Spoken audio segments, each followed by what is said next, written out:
내가 바보라고 생각해요? 이런 허접한 서류를 가져와서 진짜라고 우기다니? 당신은 평생 남을 속이면서 살았나요? 당신이 뭘 안다고 그래요. 가난한 부사가 뭘 할 수 있겠어요. 당신 아버지도 당신보다 나를 더 믿고 있다고요. 우리 아버지를 모욕하는 말은 그만하세요. 변호사나 찾으세요. 당신은 절대 빠져나갈 수 없을 테니까요. 안녕하세요.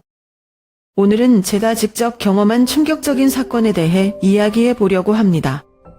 저희 아버지가 2억 원에 당첨됐다는 전화 한 통을 받고 얼마나 기뻐하셨는지 모릅니다.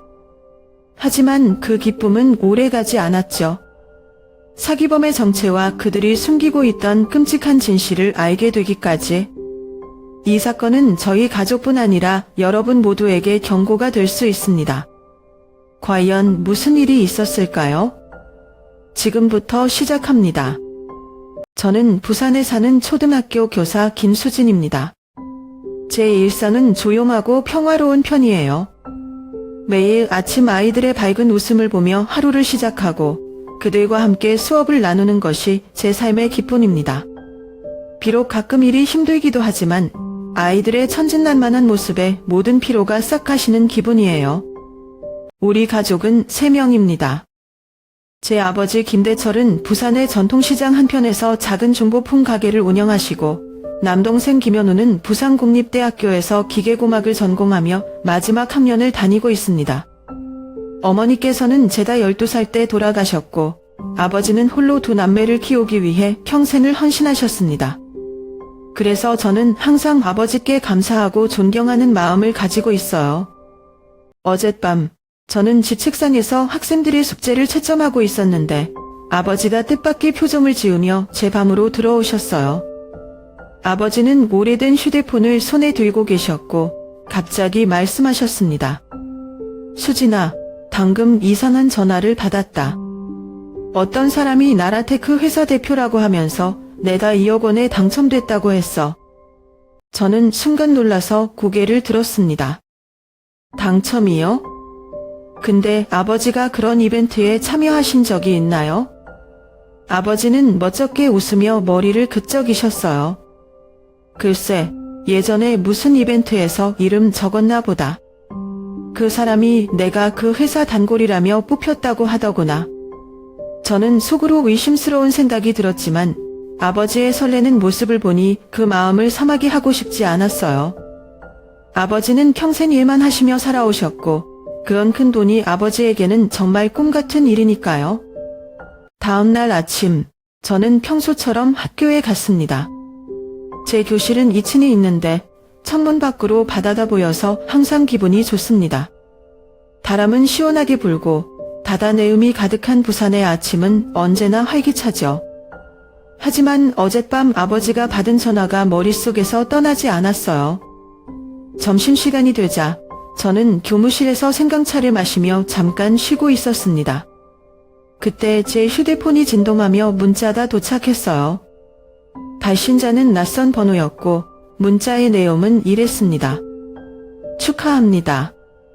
고객님께서는 나라테크의 이벤트에 당첨되어 2억 원의 상금을 받으실 수 있습니다. 자세한 내용은 연락주세요. 저는 순간 놀랐어요. 어떻게 이런 일이 아버지와 저에게 동시에 일어날 수 있을까요? 내심 불안한 감정이 스멀스멀 올라왔습니다. 텔레비전 뉴스에서 봤던 전화 사기 사건들이 떠올랐어요. 하지만 또 다른 한편으로는 정말 운이 좋아서 이런 행운이 온 건 아닐까 하는 기대감도 살짝 들었죠. 부산은 제가 태어나고 자란 도시입니다. 아름다운 해변과 활기 넘치는 전통시장, 그리고 따뜻한 사람들이 모여 있는 이곳은 언제나 제게 자랑스러운 고향이에요. 하지만 이 도시에도 보이지 않는 어둠이 숨어 있습니다. 최근 지역 뉴스에서 전화 사기 사건이 자주 보도되었습니다. 사기꾼들이 사람들의 선량한 마음을 이용해 돈을 갈취하는 사례가 많았죠. 어떤 할아버지는 당첨금 수령을 위해 수수료를 먼저 입금하라 는 말에 속아 1,000만 원을 잃었다고 했습니다. 저는 이런 뉴스를 들으며 조심해야겠다고 생각했지만 아버지의 순수한 마음이 이런 사기에 휘말릴까 걱정스러웠어요. 그 다음날 오후, 아버지와 저는 약속된 대로 해운대역 근처의 작은 카페로 향했습니다. 그곳은 역에서 몇 걸음만 가면 보이는 소박한 분위기의 카페였고, 창가 자리에는 따뜻한 햇살이 스며들고 있었습니다. 평소처럼 활기찬 해운대 거리와는 달리 그 카페는 한적한 분위기를 자아냈습니다. 아버지는 새로 산 것 같은 깨끗한 셔츠를 입고 무척 들떠 보이셨어요. 손에는 정성스럽게 접어둔 이벤트 관련 메모를 쥐고 계셨습니다. 수진아, 정말 잘 됐지? 이번 돈으로 너랑 현우 등록금도 도와주고 가게도 좀 더 키울 수 있겠다. 아버지는 기대에 찬 목소리로 말씀하셨습니다. 하지만 저는 마음 한켠이 무겁기만 했습니다. 아버지의 순수한 믿음이 혹여 악용되지 않을까 하는 걱정이 떨쳐지지 않았습니다. 카페에 들어서니 안쪽 구석 테이블에 한 남자가 앉아 있었습니다. 그는 깔끔한 점잔에 금태 안경을 쓰고 있었고 노트북과 몇 장의 서류를 앞에 두고 있었습니다. 우리를 보자 그는 반갑게 일어서며 아버지에게 악수를 청했습니다. 김대철 씨 맞으시죠? 저는 이정훈입니다. 나라테크 이벤트 담당자입니다. 그의 말투는 친절했지만 지나치게 연습된 듯한 어조가 느껴졌습니다. 저는 뒤에서 조용히 그를 관찰했습니다. 정장도 태도도 겉보기에는 흠잡을 데가 없었지만 그 미소에는 어딘가 미묘한 불편함이 스쳐 지나갔습니다. 대화를 시작하자마자 이정훈은 서류 중 하나를 꺼내 아버지께 건넸습니다. 그것은 상금 당첨을 확인하는 증명서라고 했습니다.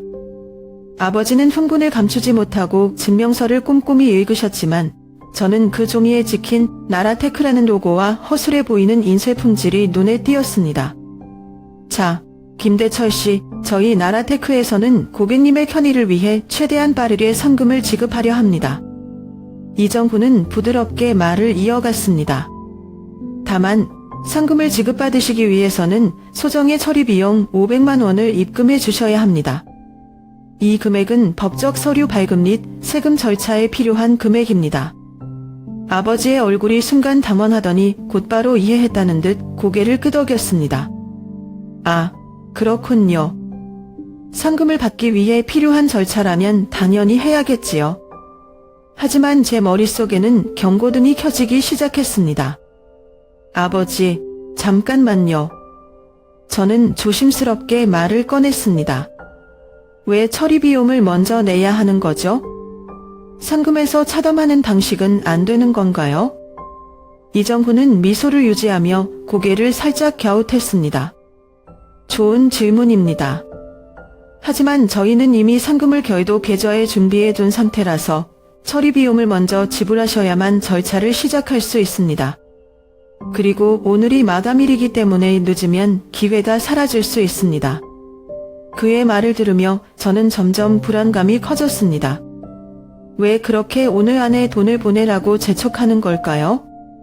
게다가 처리 비용이라는 명목으로 500만 원이라니 일반적인 상황으로 보이지 않았습니다. 아버지는 잠시 고민하시더니 결정을 내리신 듯 보였습니다. 수진아, 이 정도 금액이라면 이웃들에게 잠시 비워올 수도 있겠구나.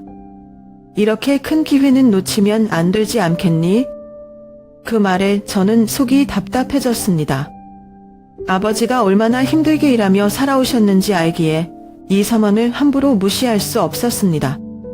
하지만 제 직감은 이것이 단순한 해문이 아니라는 것을 끊임없이 말해주고 있었습니다.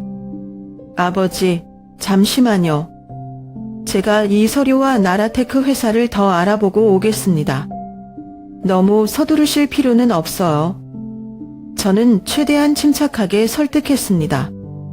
하지만 이정훈은 불편한 기색 없이 웃으며 말을 덧붙였습니다. 물론 천천히 고민하셔도 됩니다. 다만 오늘이 마감일이라는 점만 잊지 않으셨으면 합니다. 그의 말을 듣는 순간 저는 확신했습니다. 이건 단순한 제안이 아니라 강압적인 분위기를 만드는 수법이었습니다. 아버지께서 돈을 빌리기 위해 잠시 전화를 하러 밖으로 나가셨을 때 저는 이 기회를 놓치지 않고 이정훈 씨에게 좀 더 구체적인 질문을 던졌습니다. 이정훈 씨, 나라테크라는 회사에 대해 더 알고 싶어서 그런데요. 혹시 회사의 사업자 등록증을 보여주실 수 있나요? 제가 질문을 던지자마자 그의 표정이 잠시 굳어졌습니다. 그는 빠르게 미소를 되찾았지만 그 순간 저는 분명히 뭔가 이상함을 느꼈습니다. 아, 사업자 등록증 말씀이시군요. 지금 가지고 있진 않습니다. 사무실에 보관 중이라 여기서는 확인해드리기 어렵습니다. 그는 부드럽게 말했지만 그의 눈빛은 저를 피하고 있었습니다. 그렇다면 사무실 주소나 홈페이지를 알려주실 수 있을까요? 나중에 확인해보고 싶어서요. 제가 계속 묻자 그는 잠시 당황한 듯 했습니다. 물론입니다. 주소는 해운대구에 있는 건물인데 정확한 주소는 지금 기억이 나지 않네요. 대신 제가 명함을 드릴게요. 그는 서둘러 가방에서 명함을 꺼내 제게 건넸습니다. 명함에는 나라테크라는 회사 이름과 그의 이름, 그리고 일반적인 고객센터 전화번호가 적혀 있었습니다. 이상하게도 회사의 로고나 상세한 정보는 전혀 보이지 않았습니다. 저는 머릿속에서 점점 더 확신이 들었습니다. 이 상황은 분명히 어딘가 수상했습니다. 그래서 그의 의심스러운 행동을 기록으로 남기기로 결심했습니다. 그가 잠시 자리를 비운 틈을 타 저는 테이블 위에 놓인 상금 증명서를 몰래 사진으로 찍었습니다. 증명서는 얼핏 보면 그럴듯해 보였지만 자세히 들여다보니 문구와 디자인이 허술해 보였습니다. 서류에 적힌 날짜도 어딘가 어색했고 발급기관 이름 역시 낯설게 느껴졌습니다. 아버지가 돌아오기 전 저는 최대한 자연스럽게 행동하려 했습니다. 이 증명서는 정말 잘 만들어졌네요. 나라테크가 굉장히 큰 회사인가 봐요. 이정훈은 약간의 긴장감을 숨기며 대답했습니다. 네, 저희 회사는 전국적으로 다양한 이벤트를 진행하며 많은 고객분들이 신뢰하고 있습니다. 그가 말을 이어가는 동안 저는 속으로 다음 계획을 세웠습니다. 집에 돌아다 이 회사와 관련된 정보를 철저히 조사하고 필요하다면 경찰의 도움을 요청해야겠다고 마음먹었습니다. 아버지가 전화를 마치고 돌아오셨을 때 그의 얼굴에는 약간의 초조함이 묻어났습니다. 수진아, 돈을 구할 수 있을 것 같다. 이건 정말 놓칠 수 없는 기회잖니? 저는 잠시 고민하다가 결심했습니다. 지금은 아버지의 열정을 꺾기보다 상황을 더 명확히 하기 위해 시간을 벌어야겠다고 생각했습니다. 아버지, 조금만 더 기다려 주세요. 제가 먼저 이 서류를 확인해보고 문제가 없다는 걸 확신한 다음에 처리 비용을 보내도 늦지 않을 거예요. 이정훈은 시간이 촉박하다며 계속해서 조르기 시작했습니다. 김대철 씨, 제가 오늘 특별히 시간을 내드린 만큼 빨리 결정하시는 게 좋습니다. 이건 정말 드문 기회입니다. 하지만 제 말에 아버지도 조금씩 동의하시기 시작했습니다. 그래, 수진이가 확인해 본다면 나도 더 마음이 편하겠구나. 우리는 카페를 떠나며 이정훈에게 잠시 생각할 시간을 달라고 요청했습니다. 그는 약간의 아쉬운 표정을 지었지만 억지로 미소를 지으며 고개를 끄덕였습니다. 집으로 돌아오는 길에 아버지는 여전히 기대에 찬 목소리로 상금을 어떻게 쓸지 계획을 세우고 계셨습니다. 수진아, 내가 확인해주면 바로 처리 비용을 보낼 수 있겠지? 이 돈으로 가게를 새로 단장하고 내 동생 학비도 걱정 없겠구나. 저는 아버지의 말에 대답하며 애써 미소를 지었지만 속으로는 조급함과 불안감이 뒤섞였습니다. 집에 도착하자마자 저는 컴퓨터 앞에 앉아 나라테크라는 이름을 검색하기 시작했습니다. 검색 결과는 충격적이었습니다. 회사의 이름은 인터넷 어디에도 나타나지 않았습니다. 오히려 비슷한 사기 사건들에 대한 기사와 사례들이 연이어 뜨기 시작했습니다. 그중 하나는 정확히 우리가 겪고 있는 상황과 유사했습니다. 그날 저녁, 저는 박민우에게 전화를 걸어 모든 상황을 자세히 설명했습니다.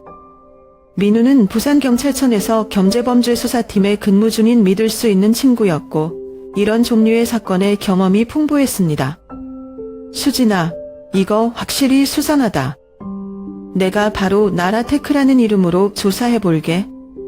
너는 그동안 아버지에게 절대 돈을 보내지 말라고 잘 설득해.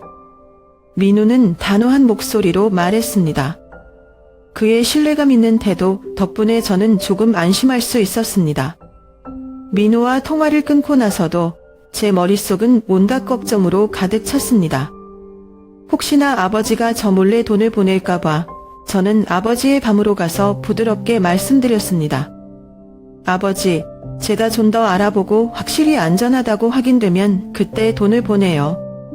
괜히 서두르다가 손해볼 수도 있잖아요. 아버지는 약간 망설이셨지만 제 진심 어린 태도에 고개를 끄덕이셨습니다. 약 1시간 뒤 민우에게서 전화가 왔습니다. 수진아, 나라테크라는 회사는 존재하지 않아. 등록된 사업자 번호도 없고 유사한 이름으로 등록된 기업도 없어. 이건 전형적인 사기 수법이야. 피해자들이 많이 당하는 수법 중 하나인데 처리 비용을 빌미로 돈을 빼앗는 거지. 민우의 말에 제 심장은 철렁 내려앉았습니다. 이미 예상했던 결과였지만 막상 확인하니 더 큰 충격으로 다가왔습니다. 민우야, 그럼 이제 어떻게 해야 할까? 아버지가 정말 믿고 계셔서 설득하기가 쉽지 않아. 우선 시간을 끌어. 그리고 가능하면 이정훈이라는 사람에 대해 더 많은 정보를 얻어봐. 내가 경찰서에서 공식적으로 사건을 접수하려면 그 사람에 대한 자료가 좀 더 필요해.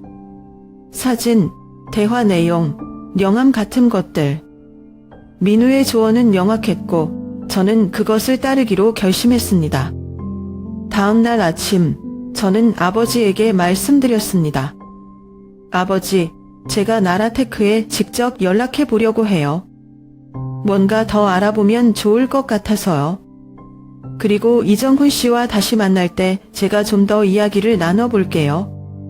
아버지는 아직도 성금에 대한 기대를 버리지 못한 듯 보였지만 저를 믿고 한 번 더 기다려보기로 하셨습니다.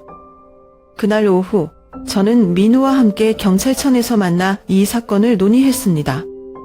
제가 찍어둔 상금 증명서 사진과 명함, 그리고 대화 내용을 민우에게 보여주었습니다. 이정훈이라는 사람이 이런 증명서를 사용했네. 허술하게 만든 가짜 문서 같아 보인다. 이거 그대로 놔두면 다른 피해자가 더 생길 수도 있어. 민우는 심각한 표정으로 말하며 컴퓨터에 제 자료를 입력하기 시작했습니다. 그는 한참 동안 경찰 데이터베이스를 검색하더니 놀라운 사실을 발견했습니다. 수진아, 이정훈이라는 이름은 가명이야. 동일한 수법으로 다른 지역에서도 피해자가 발생했어. 우리가 조사하던 다른 사기 사건과 연결될 가능성이 높아 보인다. 민우는 긴장된 목소리로 이어 말했습니다. 내가 계획을 세울 테니까 다음에 이정훈을 만날 때 아버지가 돈을 바로 건네지 못하도록 해. 우리가 현장에서 잡아야 증거를 확보할 수 있어. 집으로 돌아온 뒤 저는 아버지에게 조심스럽게 제 생각을 말씀드렸습니다. 아버지, 이번에 이정훈 씨와 다시 만나게 되면 제가 직접 그 사람과 이야기해 볼게요. 그리고 경찰에서 도와줄 수도 있으니 처리 비용을 보내기 전에 무조건 저한테 먼저 말씀해 주세요. 아버지는 제 이야기를 들으며 약간 의아해 하셨지만 결국 고개를 끄덕이며 제 말을 따르기로 하셨습니다. 이제 남은 것은 이정훈과의 만남에서 최대한 많은 정보를 얻고 민우와 경찰이 현장에서 그를 체포할 수 있도록 협조하는 것이었습니다. 하지만 이 모든 과정이 위험할 수도 있다는 생각에 저는 내내 긴장된 상태였습니다. 다음 날 아침, 아버지는 이정훈과 다시 만나기로 약속했습니다. 이번에는 해운대에서 조금 떨어진 조용한 카페에서 만나기로 했습니다. 아버지는 여전히 이 상황을 믿고 싶어 하셨지만 저는 민우와 함께 비밀리에 작전을 실행하기로 결심했습니다. 민우와 사전에 계획을 세우며 그는 말했습니다.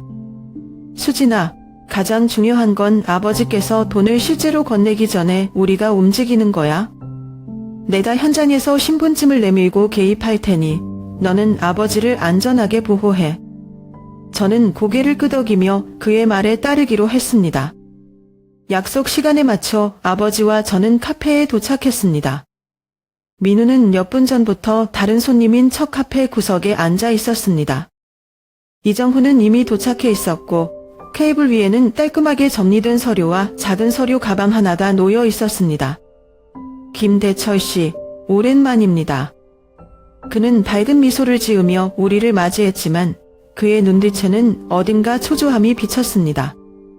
아버지가 앉자마자 그는 시간을 자주 확인하며 재촉하듯 말을 꺼냈습니다. 오늘이 마감일이라 서류 처리가 늦어지면 상금을 지급하기 어려울 수 있습니다. 준비되셨죠? 아버지는 가방에서 현금을 꺼낼 준비를 하며 말했습니다. 네, 제가 오늘 바로 처리 비용을 준비해 왔습니다. 이제 모든 게 순조롭게 진행되겠죠? 그 순간 저는 민우를 흘기 바라보며 신호를 보냈습니다. 민우는 고개를 살짝 끄덕였고 저는 일부러 시간을 끌기 위해 말을 꺼냈습니다. 이정훈 씨, 혹시 이번에 상금 지급 절차가 끝나면 다음에도 비슷한 이벤트가 있나요? 다른 가족들도 참여할 수 있을까요? 그는 약간 당황한 듯했지만 곧 태연하게 대답했습니다. 물론입니다. 나라테크는 항상 고객 여러분께 특별한 기회를 제공합니다. 그가 대답하는 동안 민우는 조용히 자리에서 일어나 테이블 쪽으로 다가갔습니다. 아버지가 돈을 꺼내 테이블에 내려놓으려는 순간 민우가 갑자기 소리를 내며 신분증을 꺼냈습니다. 경찰입니다. 모든 걸 멈추세요. 당신은 사기 혐의로 체포됩니다. 이정훈은 순간적으로 놀라며 굳어버렸습니다. 그는 서류 가방을 급히 집어들고 도망치려 했지만 민우는 재빨리 그의 팔을 붙잡아 움직임을 막았습니다. 카페 안은 순식간에 긴장감이 감돌았습니다. 다른 손님들은 놀란 눈으로 상황을 지켜봤고 직원 중 한 명은 이미 경찰에 전화를 걸고 있었습니다. 민우는 침착하게 말을 이어갔습니다. 여기 있는 증거와 당신의 행동 모두 우리가 조사한 내용과 일치합니다. 지금 즉시 협조하지 않으면 더 큰 죄로 처벌받을 겁니다. 이정훈은 처음에는 저항하려는 듯했지만 곧 민우의 단호한 태도와 주변 사람들의 시선에 압도되어 손을 들었습니다. 알겠습니다. 제가 잘못했습니다. 하지만 저는 단지 지시받은 대로 했을 뿐이에요. 진짜 주범은 따로 있습니다. 민우는 그 말을 듣고 눈썹을 살짝 찌푸렸습니다. 진짜 주범이라니? 그게 누굽니까? 이정훈은 떨리는 목소리로 대답했습니다. 강미라라는 사람이 이 모든 걸 계획했습니다. 저는 단지 실행만 했을 뿐이에요. 돈의 대부분도 그녀에게 돌아갔습니다. 민우는 즉시 성함을 기록하며 경찰 지원팀을 요청했습니다. 얼마 지나지 않아 추가 경찰들이 도착했고 이정훈은 수갑을 차고 경찰차에 태워졌습니다. 아버지는 상황을 지켜보며 무척 충격을 받은 표정이었지만 제가 그의 손을 잡고 안심시키자 고개를 끄덕이며 말을 건넸습니다. 수진아, 정말 고맙다. 내가 아니었으면 큰일 날 뻔했구나. 이 모든 일이 끝난 후 저는 민우와 함께 강미라라는 사람에 대한 조사를 시작하기로 했습니다.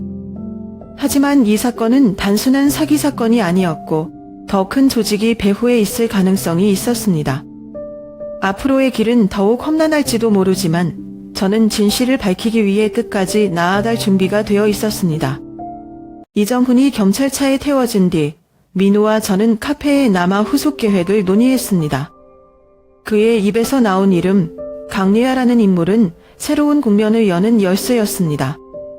민우는 자신의 수첩에 강리라라는 이름을 적으며 중얼거렸습니다. 이름부터 낯설지가 않아. 몇 달 전 유사한 사기 사건에서도 등장했던 인물 같아.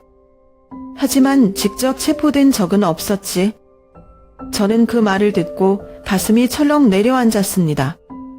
그럼 그 여자가 이번 사건의 배후라는 말이에요?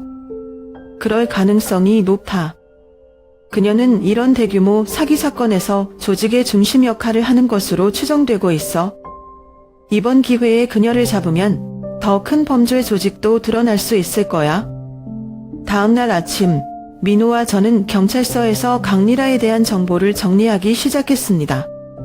경찰 데이터베이스에서 그녀의 이름을 검색하자 그녀는 사기 혐의로 여러 차례 조사를 받았지만 항상 증거 부족으로 처벌을 피한 전력이 있었습니다. 수진아, 그녀는 정말 교활해.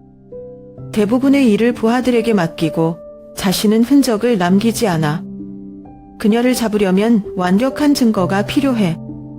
민우는 강리라의 사진을 저에게 보여주었습니다. 그녀는 중년의 여성으로 단정한 외모와 날카로운 눈빛을 가진 사람이었습니다. 이 여자가 그런 일을 꾸몄다니 믿기 힘들어요. 겉보기에는 평범한 회사원 같아 보이는데 그게 바로 그녀의 전략이야. 사람들에게 믿음을 주는 외모와 태도를 이용해서 범죄를 꾸미는 거지. 우리는 강리라를 더 깊이 파악하기 위해 그녀와 관련된 또 다른 피해자를 만나기로 했습니다. 민우의 안내로 만난 피해자는 한 50대의 남성, 박참호 씨였습니다. 그는 1년 전 비슷한 사기 사건으로 인해 큰 돈을 잃은 경험이 있었습니다. 강미라라는 이름을 들어본 적이 있으세요? 제가 묻자 박 씨는 고개를 끄덕이며 분노에 찬 목소리로 대답했습니다. 물론입니다. 그 여자는 나에게도 접근했어요. 처음에는 아주 친절하게 투자 이야기를 꺼내더니 나중에는 큰 돈을 요구했죠. 나중에야 이게 사기라는 걸 알았지만 이미 돈을 모두 잃은 뒤였습니다. 박 씨는 당시 감밀하다 주고받은 메시지와 일부 문서를 보관하고 있었습니다. 민우는 그 자료를 받아 분석하며 말했습니다. 이건 좋은 증거가 될 수 있어. 그녀가 직접 피해자와 접촉한 흔적이 남아있잖아. 이걸 기반으로 그녀의 위치를 추적해보자. 몇 주에 걸친 조사 끝에 강미라가 서울 강남의 한 고급 오피스텔에서 활동하고 있다는 단서를 얻었습니다. 그녀는 외견상 합법적인 회사를 운영하며 비즈니스 미팅으로 위장해 피해자들을 유인하고 있었습니다. 이제 우리가 해야 할 일은 그녀를 현장에서 붙잡는 거야. 민우는 팀을 꾸려 그녀의 오피스텔을 감시하기 시작했습니다. 저는 아버지와 함께 집에서 그녀의 체포 소식을 기다리며 조마조마한 마음으로 하루하루를 보냈습니다. 드디어 작전이 실행되는 날, 민우는 경찰팀과 함께 오피스텔에 잠입했습니다. 그들은 강리라다 피해자와 미팅 중일 때를 노려 그녀를 체포했습니다. 그녀는 처음에는 당황한 듯했지만 곧 여유로운 태도로 경찰에게 말했습니다. 저는 잘못한 게 없어요. 제 회사는 완벽히 합법적으로 운영되고 있습니다. 하지만 민우는 그녀의 사무실에서 발견된 가짜 증명서, 피해자 명단, 그리고 금전거래 기록을 증거로 제시하며 그녀의 혐의를 입증했습니다. 이제 그만 둘러대세요. 강미라 씨, 당신의 모든 범죄 행위는 이미 기록으로 남아 있습니다. 강미라는 결국 수갑을 찬 채로 경찰차에 태워졌습니다. 그녀의 표정은 처음으로 두려움과 분노로 일그러져 있었습니다. 강미라의 체포 이후 경찰은 그녀의 진술을 통해 더 큰 범죄 조직의 존재를 알게 되었습니다. 그녀는 단순한 실행자가 아니라 전국적으로 사기 행위를 주도하는 거대한 네트워크의 중심에 있었습니다. 이제 시작일 뿐이야, 수진아. 하지만 이번 사건을 계기로 더 많은 피해자를 구할 수 있을 거야. 민우의 말에 저는 고개를 끄덕이며 희망을 품었습니다. 아버지도 이번 사건을 통해 큰 교훈을 얻었고 저는 우리 가족이 다시 평화로운 일상으로 돌아가기를 간절히 바랐습니다. 강미라가 체포된 후 사건은 빠르게 정리되었습니다. 민우와 경찰팀의 노력 덕분에 더 많은 피해자들이 구제되었고 그녀의 범죄 조직은 점차 와해되기 시작했습니다. 하지만 저희 가족에게 남은 것은 큰 충격과 아버지의 깊은 후회였습니다. 아버지는 집거실에서 깊은 한숨을 내쉬며 말했습니다. 수진아, 이번 일을 생각할수록 내가 얼마나 어리석었는지 느껴진다. 내가 아니었으면 큰일 날 뻔했구나. 저는 아버지 옆에 앉아 손을 꼭 잡으며 말했습니다. 아버지, 이번 일을 통해 우리가 더 현명해졌잖아요.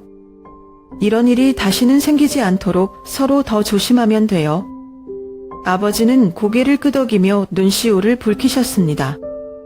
평생 성실하게 살아오신 아버지에게 이런 일이 벌어진 것이 저는 너무 안타까웠습니다.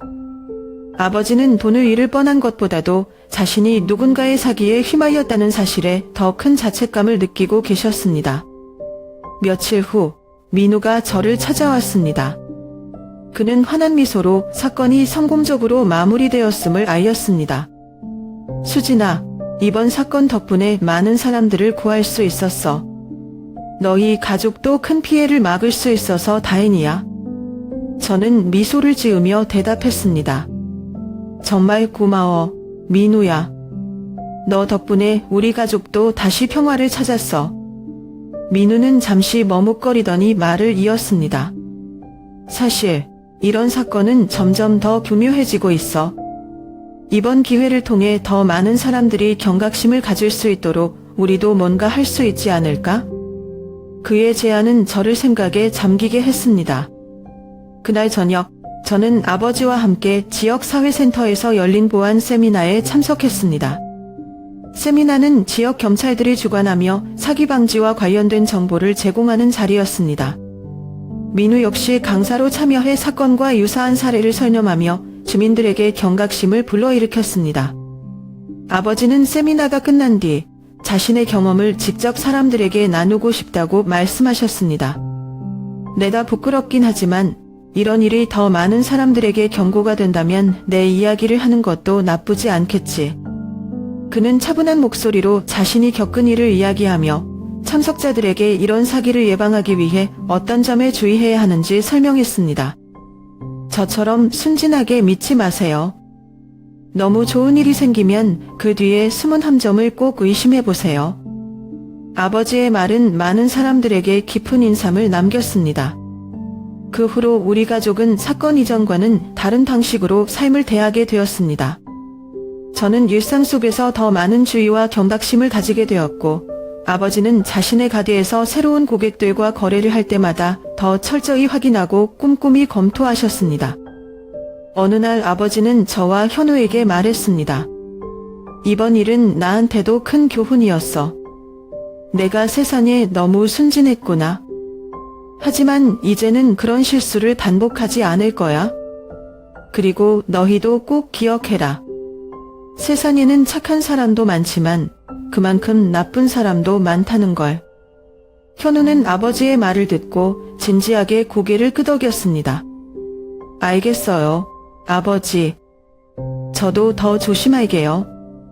그리고 아버지가 우리를 위해 얼마나 많이 애쓰셨는지 더 잘 알게 되었어요. 이 사건은 단순히 한 가족이 겪은 사기 사건으로 끝나지 않았습니다. 그것은 우리 모두에게 중요한 교훈을 남겼습니다. 삶은 때로 우리에게 선물처럼 다가오는 기회들을 제공합니다. 하지만 그 기회가 너무 완벽해 보일 때 우리는 반드시 질문해야 합니다. 이것이 진짜일까? 라는 의심은 때로 우리를 지키는 방패가 됩니다. 저는 이 이야기를 통해 더 많은 사람들이 깨어나고 자신의 주변에서 일어날 수 있는 위험을 미리 방지하기를 간절히 바랍니다. 우리가 살아가는 세상은 믿음만으로는 충분하지 않습니다. 우리는 믿음에 더해 분별력과 경각심을 가져야만 진정으로 안전한 삶을 만들어 갈 수 있습니다. 혹시 다음에는 또 다른 이야기가 펼쳐질지도 모릅니다. 여러분도 이런 상황에서 어떻게 대처할지 고민해 보세요. 우리는 모두 함께 배우고 성장할 수 있습니다.